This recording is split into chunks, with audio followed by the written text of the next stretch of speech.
Dear Nintendo, Dude! Why did I wait so long to play Breath of the Wild? No, seriously, I only just got a Switch last month, but I forgot that you also released Breath of the Wild on the Wii U, which I totally own! Why did I forget that there was a Wii U release? Well, I think that's how you pronounce that. Text-based temper tantrums don't always translate to voice very well. Hi, it's me! Austin! Honestly, while it's a huge bummer that I waited almost a year to play what is clearly the best AAA title to come out this year, I'm also a little glad because in all that time, Nintendo still hasn't joined the modern era of cloud-based save backups. So when I finally got my hands on a Switch, I would have had to start all over from scratch. And in the short time I've had the game, I've clocked over 100 hours already, because I have a serious weakness for open world games. Seriously, look at my Steam profile. Barring Elite Dangerous, which is an outlier because the stupid launcher that I forget to close every time counts toward hours played, almost everything on this list is a narrative open world RPG. Liquefy it and inject it into my eyeballs, Bethesda! My soul is prepared! Breath of the Wild is my first foray into the Zelda franchise in years. No, decades. Seriously, I didn't own a Nintendo 64, and for some reason, even though I owned like 50 games for my SNES, I didn't have any of the Zelda titles for it. Somehow, it was super important that I have the movie tie-in game for Judge Dredd, but not one of the best games released for the console. So, yeah. I haven't played Zelda since, like, this one. But Breath of the Wild gave me the inspiration to go back and play some of the older titles. And yeah, that's right. Prepare yourself, Wind Waker, because I am coming for you. Not today, not tomorrow, but soon we're gonna have a reckoning about giving a 10-year-old child a magic wand that controls the weather. If you've played the game or even seen a few minutes of trailers, you know that there's a ton of material in this game for science! Robots, lasers, sentient chameleons, and iPhones with a battery life lasting over 100 years. Suck on that, planned obsolescence. I can't even keep a phone lasting 2 years without something going belly up. But for those of you who are internet savvy and look at thumbnails or video titles, you know that's not what I'm talking about today. No, instead, I'm focusing my cold, hard, calculating science vision on the main antagonist of Breath of the Wild, the f***ing rain.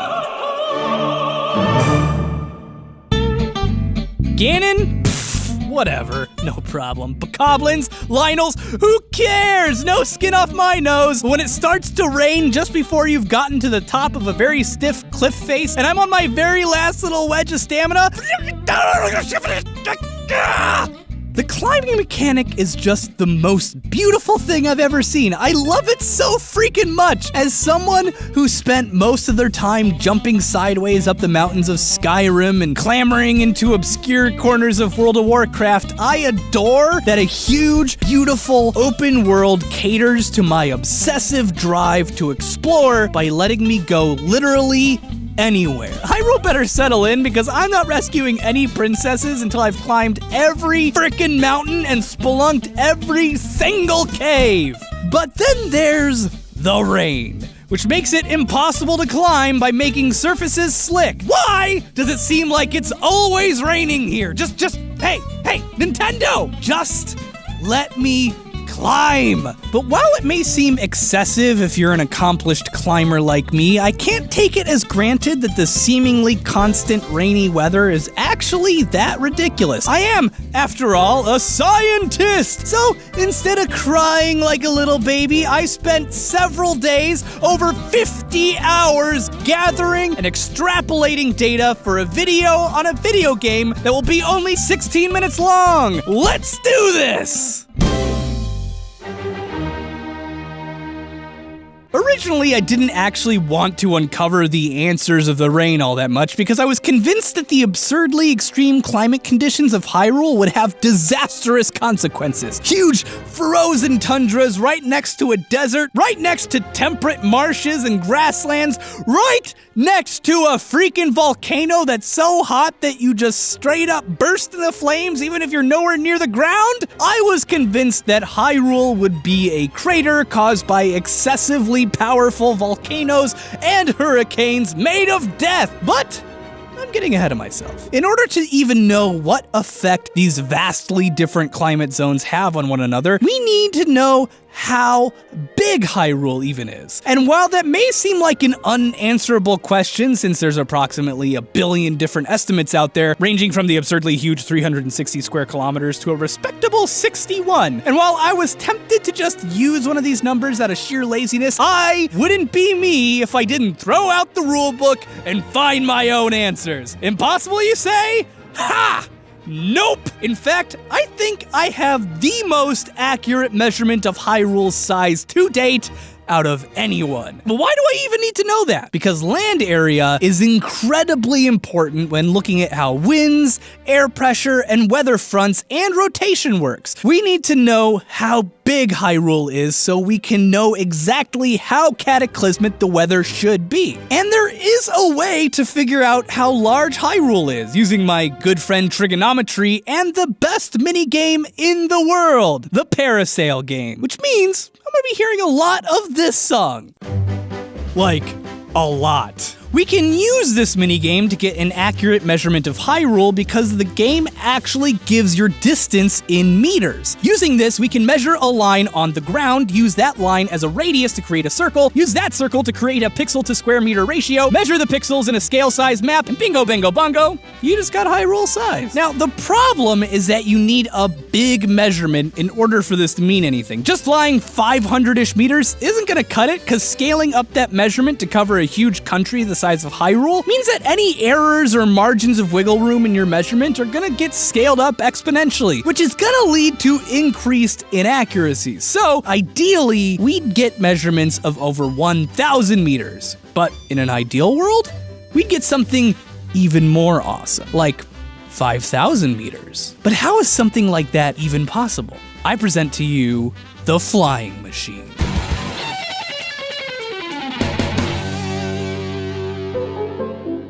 By abusing the absurdly broken physics in Breath of the Wild, you can stack two metal objects on top of one another to create a flying machine that never runs out of power. It's not the easiest thing in the world to pull off.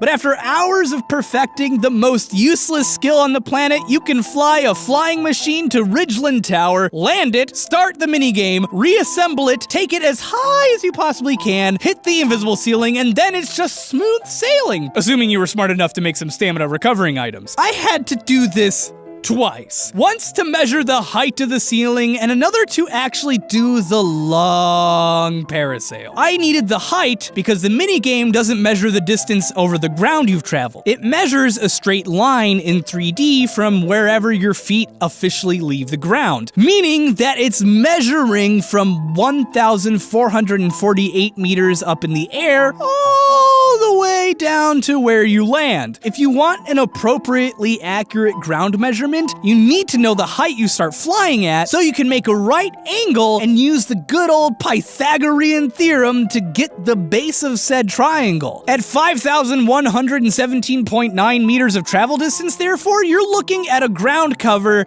of 4,908.7 meters. Using that to get the area of a circle, pi r squared, over a map of Hyrule and creating a pixel ratio and cutting out the land area, you get a size of Hyrule clocking in at exactly 70.97 square kilometers of travelable land, or 82.57 square kilometers if you count the ocean and outlying islands. That's actually not that far off from the 61 square kilometers from earlier, which strangely is listed as being able to fit 140 Vatican cities, which sounds impressive until you realize that the Vatican is freaking tiny. That's like saying Hyrule could fit 175 used car dealerships.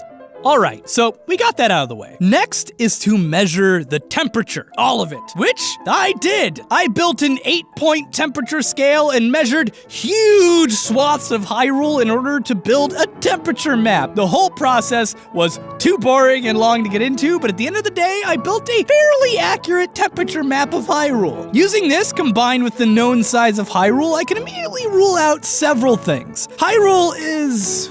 well, it's actually pretty tiny. Most actual kingdoms in real life covered over 1,000 square kilometers of land. Hyrule is more the size of a duchy or a county. Pretty small, but still, we don't actually know how large the Empire of Hyrule was before Ganon turned it into Fallout Studio Ghibli edition. This means that things like tornadoes, hurricanes, they're not a problem we're gonna have to deal with. Even with these extreme temperature variations, there simply isn't enough landmass to create the cells that drive these kinds of weather patterns, which require hundreds, sometimes thousands of kilometers and miles to form. What this does mean, however, is that the weather in Hyrule is going to be chaotic and windy as hell. And in order to understand why, we're gonna have to talk about one thing: air pressure.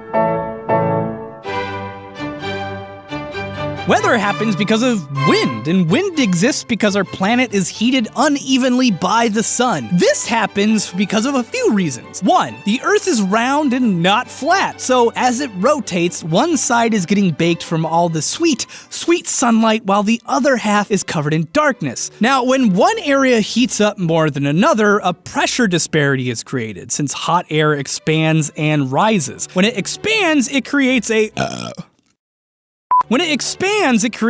low pressure area, since, spread out stuff is less dense than close together stuff. But most importantly, air moves from areas of high pressure to areas of low pressure. Properly illustrated in science guy fashion by this balloon. This balloon is under high pressure. When given an opportunity, it immediately deflates until the atmospheric pressure between the outside of the balloon and the inside of the balloon normalizes. This trading of high and low pressures over huge areas results in cyclones and anticyclones as air pushes together and expands away, since the rotation of the Earth creates rotation in moving objects called the Coriolis effect. And these are the scales where things like hurricanes and tornadoes are born, which means probably Hyrule is pretty safe, because Hyrule is super tiny. That being said, these principles of low-high pressure exchange do exist in these small areas, and they create something called local winds and local weather, or microclimates. These are weather and winds that only really happen in a local area of a few kilometers to 100 kilometers or so. These tend to shift from day to night as temperatures change, with winds moving up and down mountains depending upon where the sun is, but for the most part, air does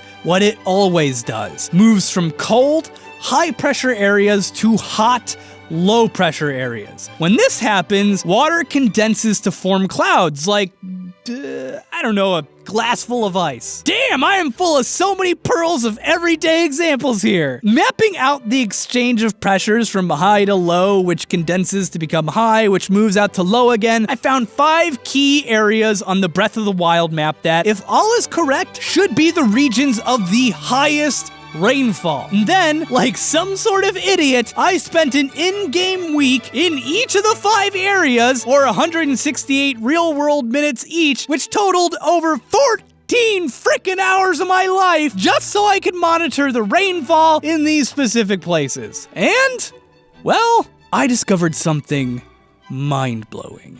The 5th area down to the southeast is a bit of an outlier, as depending upon where you are, it literally rains 24/7. But this makes sense, since this is a rainforest in a basin with cold air falling down from these mountains, joining with warm, moist air from the oceans. This area would be raining all the freaking time. The other 4 areas, however, are a bit more modest, ranging from 10.99% to 26.66% of total time being either rain or thunderstorms. On top of it, 85 to 100% of the days had rainfall, meaning it either rained every single day or almost every single day. And this is absolutely key. Not only is this totally believable based on the various pressure areas and how they'd interact with one another, this isn't actually a weird amount of rain. In fact, you don't even have to live near an equatorial rainforest to experience this much rain. What this means at the end of the day is that Hyrule is what's known as a temperate rainforest, a region in a temperate zone that isn't swelteringly hot, but gets an amount of rainfall expected of a lush rainforest region. And honestly, given the extreme regional temperature differences, we should count ourselves lucky that all we get is daily rains and we mostly don't get huge, terrifying wind gusts of 100 miles an hour. The only thing that makes NGDS here is like, why is there grass everywhere? This place should be like riddled with trees. With 12 hours a day of sunlight, huge amounts of water, Hyrule's huge plains should look more like Fangorn than Prairie Home Companion. Oh wait, I can't make that reference anymore. Damn it. Although given the frame rate issues that I have in Korok Forest, I guess I can forgive Nintendo for this. So, cool. The seemingly constant rainfall actually makes a lot of sense when you look at Hyrule from above. That's kind of awesome. Looking at it this way makes me way less annoyed at Nintendo for irritatingly interrupting my ability to climb to the top of whatever nonsense I happen to see that I must climb. It also makes the weather feel like an intentional choice of theirs. Like someone there really knew what they were doing when they plotted out the different regional biomes. So, cool. I guess we'll just end it right there. Awesome. Sincerely, Austin. P.S.